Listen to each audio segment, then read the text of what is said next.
Feeling better today? Of course I do. It's Christmas. Close your eyes. There's something special for Grandfather that'll make you feel even better. What is it? Hurry up, or you know Mr. Lawrence's surprises are always exciting. It's something he's been planning for weeks. There, you can take a look. Oh, it's beautiful. And it smells so woodsy. I've missed being out of doors. Joel and I cut it down yesterday. Your grandfather's sent in Germany for the ornaments. See, even an angel for the top. And popcorn and cranberry strings. You and Joe didn't eat all the popcorn after all. Oh, they did all right, but we made more this morning. How can I ever thank him? By coming over and visiting him once more, even if he is a crotchety old bear. He's never crotchety with me. That's because he's taken the place of a little granddaughter that he lost. Your sister? Yes, she was so much like my father, and our grandfathers lost them both. You're late! The odds would be melted if the sun gets any higher. And who was it who made us late for the play last night? Oh, it was all Amy's fault. She kept arguing that she should go even after Mommy said she couldn't. I've never seen her so angry. Truce, Joe. Room looks so Christmassy. Aren't you glad that the old Puritan days are over? What do you mean? I was doing research for my Christmas story with the Spread Eagle and learned that Cromwell's austerity carried across the sea. Here. Listen to this. In 1659, the following law was passed in Massachusetts.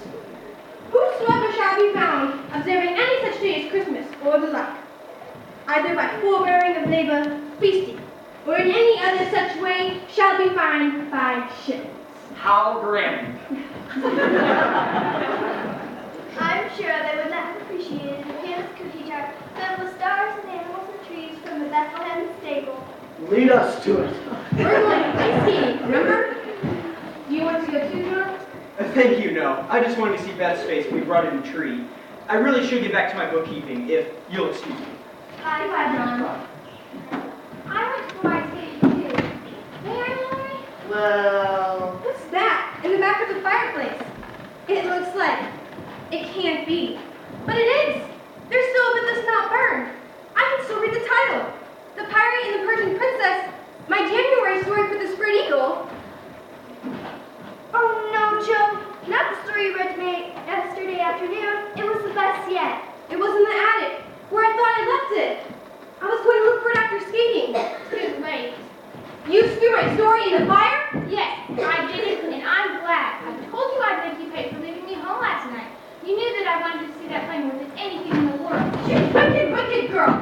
I'll never forgive you as long as I live. Never, never, never! Be careful, Joe. Amy's not a rag doll. She's your little sister. I'll help you remember the story word for word. come on, Joel, race you to the river. Maybe that will cheer you up. I'm coming too. You promised not to go next time, Joe. Your hateful coconut tickles any promises, now and forever. Oh, this is going to be another rotten Christmas. Thanks to you, Amy. Scrooge.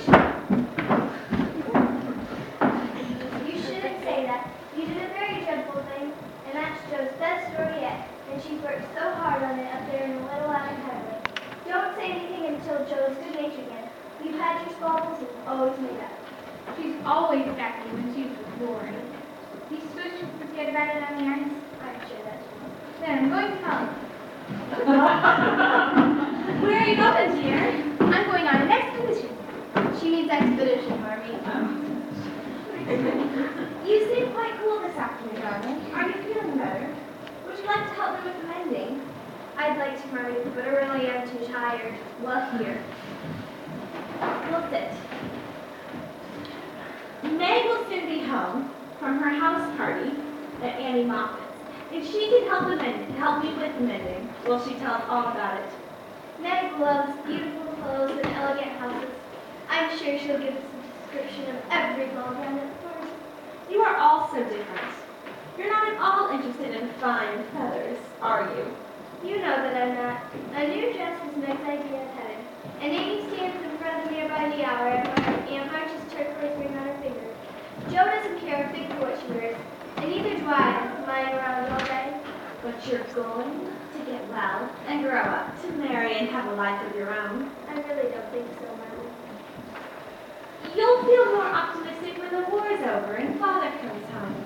He really did feel as though he should stay on as chaplain, even after his recovery. I was thinking, now that Lori's in college and he doesn't need a tutor anymore, and possibly John is looking for a future for when he has lunches for. Do you suppose he's proposed to our Meg already? She always blushes when she gets a letter from him. Oh, I'm sure not. Meg is far too young to make such a commitment. Oh, do I hear wheels? It's the Moffat's parents coming to bring Meg home. Hannah, Meg's home. Come and help her with the luggage. I'm in the middle of making scones, ma'am. I can see that. That's all right. We'll leave it in the hall. Meg! Meg, did you have a good time? Oh, it was like a glimpse into another world. And did you like that other world? Oh, yes. We shopped, rode in the carriage, called another very fashionable families, went to the theater and the opera, and had 2 parties. 2 parties. How did the old tartler Jess look beside their carriage?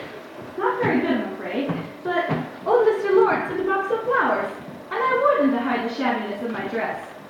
The other girls' dresses were light and filmy. I'm sure that you look lovely, dear. Oh, I did the second night. One of the girls loaned me blue silk of the train, but, oh, Marnie. Yes, dear. I'm not so sure that I do like that other world. What's wrong? What happened? Well, when my flowers came, I overheard Mrs. Moffat saying that you, Marnie, were playing your cards right to get me married off to a wealthy man. They thought the flowers were for Laurie. I told them he was near Joe's age and mine, but it didn't make any difference.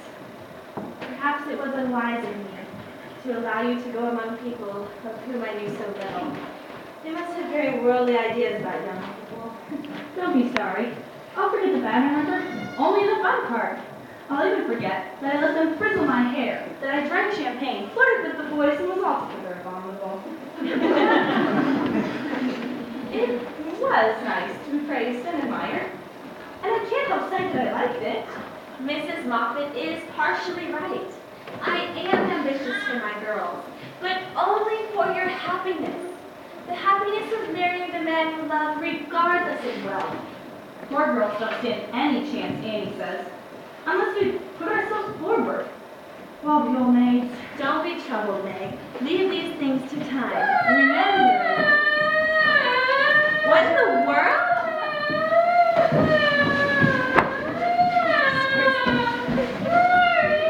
She fell in the river and Lori pulled her out.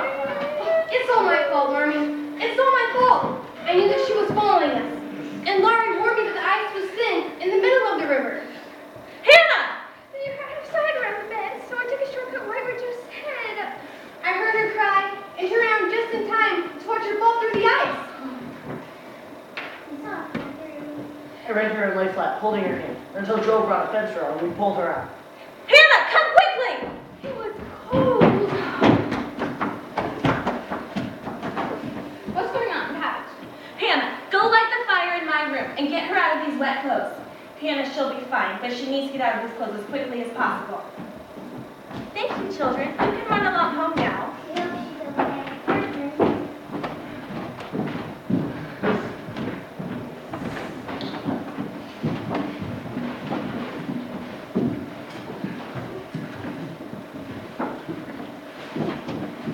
Joe, did you do this? What have I done now? Did you forge the note that Lori brought me from the secret mailbox in the hedge? I don't know what you mean. I'm so humiliated. Before I left for my house party, Lori said that John Brooke had enclosed a note. It was a love letter. I wrote to him that I was too young to do anything about it, and he must speak to Father. And now, he writes that he never sent any note. He said that he would be by today and when we would discuss it. Oh, I can't face him. I'd like to run away and hide. I didn't do it. I didn't know anything about it. Teddy? I apologize, Meg, Mrs. March. I was only trying to help the romance along. It is never wise to interfere in the personal relations of other people, Laurie. The child seems fine and refuses on staying in bed and insists on coming down as soon as she gets off some dry clothes. It's time for tea and let the kettle fire. Would you like it in here or in the dining room? It would be good to sit down after all of the excitement. Let's have it in the dining room.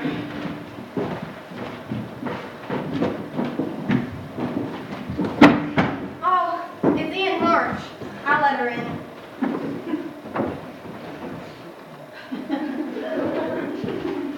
Good afternoon, Josephine. I brought some house-foot jelly for Beth. Will you have a chair, Aunt March?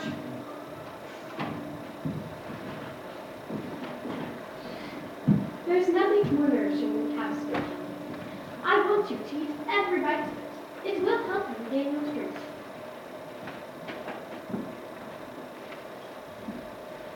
Where's Amy? I have something to say to Amy. Oh, she'll be down in a moment. We're about to have tea. Won't you join us?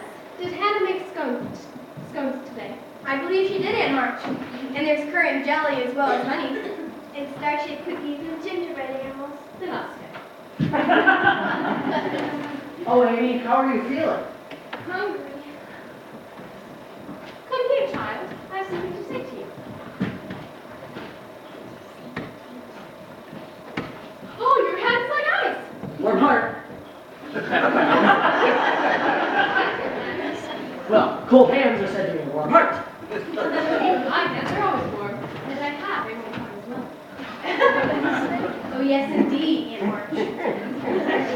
Now, it's because of my warm heart that I have to come over to keep your parents' permission for a little excursion to Europe. Europe? Your Aunt Carol plans to tour the continent endlessly and means that you can.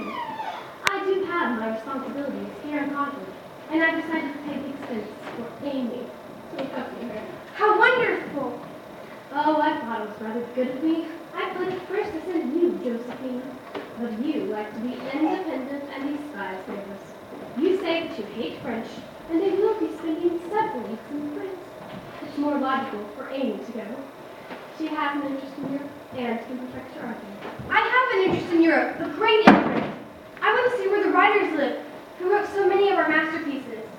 I said that I hate the French language, but not the people. Well, what do you say, Amy? Oh, yes, Aunt March. I never dreamed that I'd see sweetheart firsthand.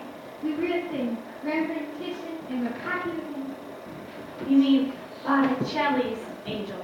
Are you going to let her go, Mother? It's a magnificent offer. Yes, certainly, if Father agrees. He'll agree. I'm so happy for you, Amy. That you would really benefit by the sunshine of the Riviera, but you are not strong enough to travel. Oh, that is all right. Amy will share all of our adventures with us. You will ride often, won't you? Of course I will. And I'll send sketches of everything. Now, Josephine, a writer does not have to practice his craft anywhere. All a writer needs is a pencil, paper, and imagination. I have plenty of that. Precisely. And so I told the editor of the Striped Eagle. Your little stories have so much merit, and that he should pay you for them.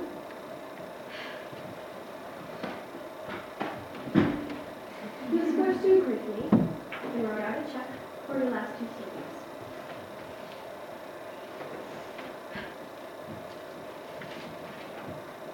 I'm an author, a real author, a paid writer, a professional. What a glorious Christmas this is after all. And it's all thanks to you, Aunt March. To Miss Josephine March, $25. Why, it's a fortune, an utter fortune. Look, Teddy, Josephine March, $25. Joe, I'm so happy for you. Thank you, Laurie. She's on the table.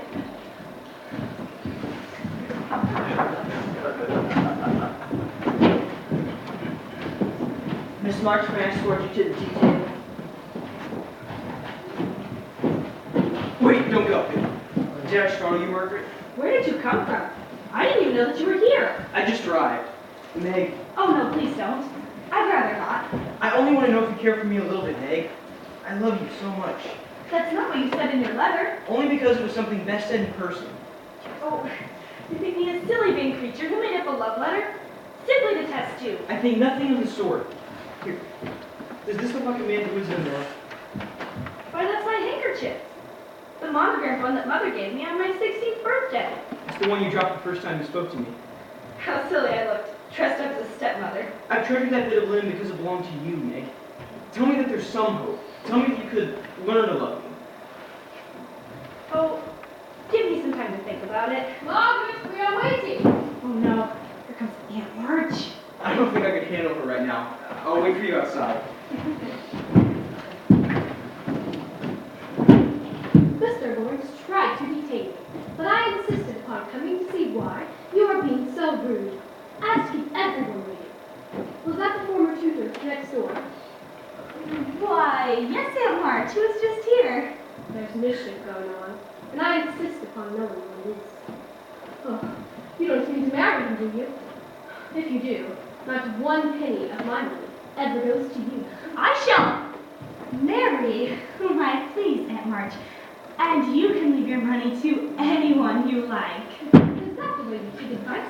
You ought to marry well and help your family. Father and Mother don't think so. Your parents have no worldly wisdom than full of babies. And I'm glad of it. This nobody hasn't any profession, has he? Not yet, but he's studying bookkeeping and will soon have a fine job. So, you intend to marry a man without money, position, or business, when you might be more comfortable all your days by doing that. I could do better if I waited half my money. I'm proud to think that he loves me, even though I'm so poor and young and silly. He does know that you have rich relatives. That is the secret of his liking, I do suspect. Aunt March, how dare you say such a thing? John wouldn't marry for money any more than I would. I'm not afraid of being poor because John loves me and I love him. Then I wash my hands on the whole affair. Just do not expect anything from me when you are married. Meg, dearest, thank you for defending me. And thank you, Aunt March, for proving that you do care for me at least a little bit. More than a little bit. I didn't realize just how much until she said such nasty things about you. John Brooke is acting dreadfully, and I suspect mistletoe has nothing to do with We're going to be married. Come and congratulate us, Sister Joe. If I must, I must. So you pulled it off, Joe.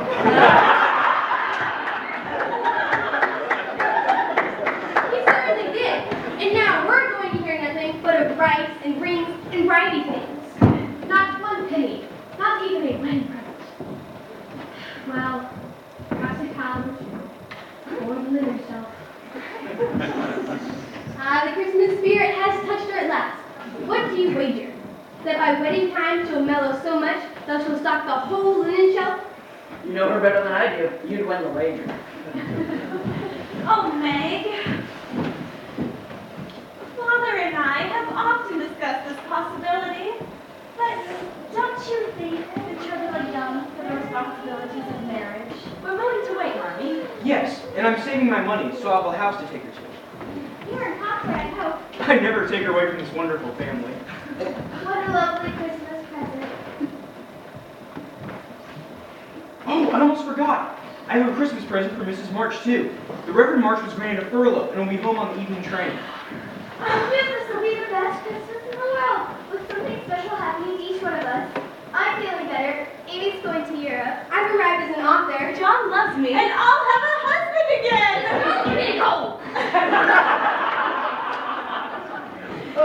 Set another place at the table, Hannah. My little women are growing up. We're adding a young man to the family, and tonight our family circle will be complete.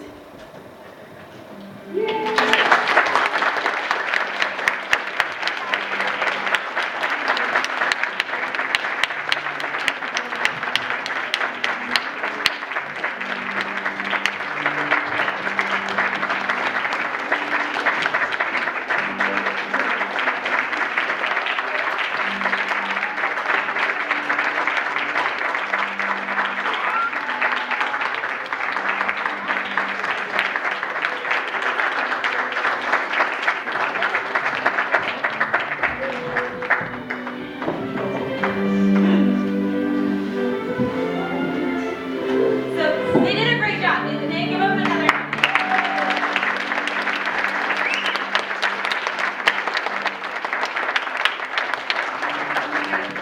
So because this is a theater class, I have a certificate of completion from me and Mrs. Stark and Mrs. Biswell for each one of you. So please see me afterwards and I will give them to each of you. And we also have, if I'm right, we have complimentary pineapple cider as well as cookies. So please stay around and enjoy it.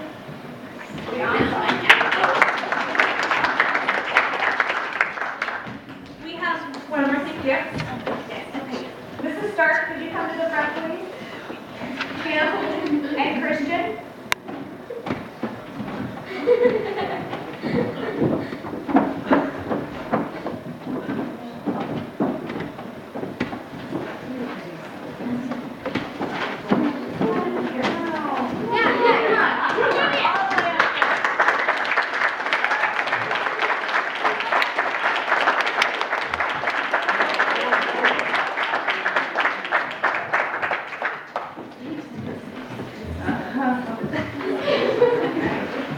Sweetheart. Thank you, Mrs. Stark.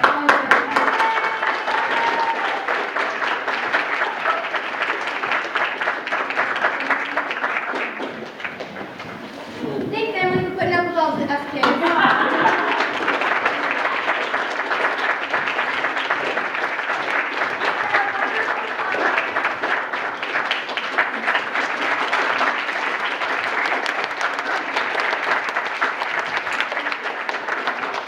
Thank you, everybody. Thank you guys so much. And please stick around for hot apple cider and some cookies.